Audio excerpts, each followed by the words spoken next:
Hello, hello, hello, and welcome to Shiksha DaCosta. Today we are going to start a new unit on connecting the graphs and equations of quadratic functions.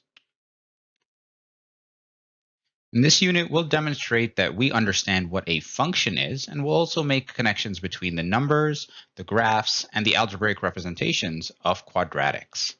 And there are a few specific things we'll do. Specifically, we will look at functions and we'll understand what that means, especially compared to a relation.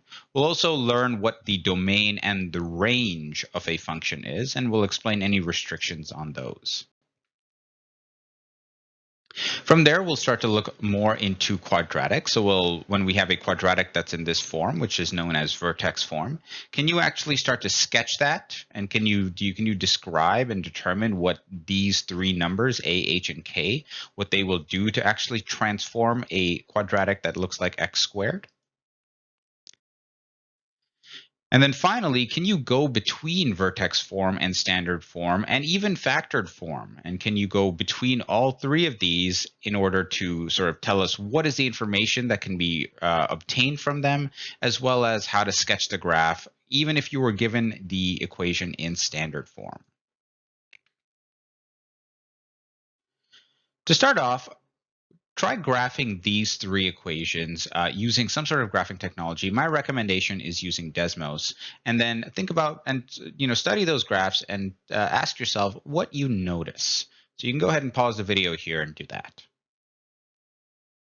Well, hopefully you were able to see that these three graphs, the graphs generated by these three equations, actually all end up being the exact same. So that's one of the things to notice.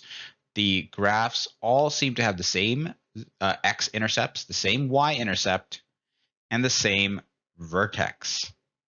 The other thing to actually notice here, which is a little less obvious, is some of the numbers on these points that are really key points seem to appear in the equations as well. So if you look at the equation here, notice that there's a 3 and a -1 here, and there's, that's the vertex of these.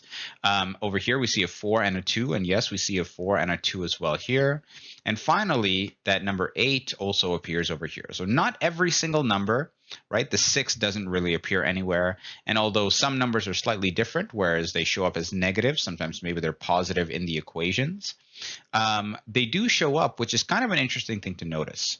And we'll take a look at exactly what this means when we get into this unit.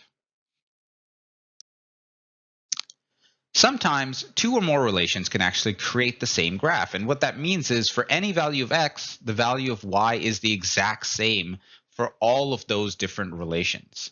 We would call these equivalent relations because they create the same exact graph. Using the equation, we can actually even predict the points that will show up on the graph without actually, plugging in anything for x, with just looking at the equation itself by looking at some of the numbers that appear in that equation and understanding what they mean. In this unit, we will learn all sorts of things related to this. So we will learn how to go in between the three forms of a quadratic, and to clarify, that's vertex form, factored form, and standard form. And we'll also learn what each of these forms, what information they provide. If you like this video, please like, rate, subscribe, and join our mailing list. And you can find this lesson as well as practice questions, solutions, handouts, and more on our storefront. Thanks and have a great day.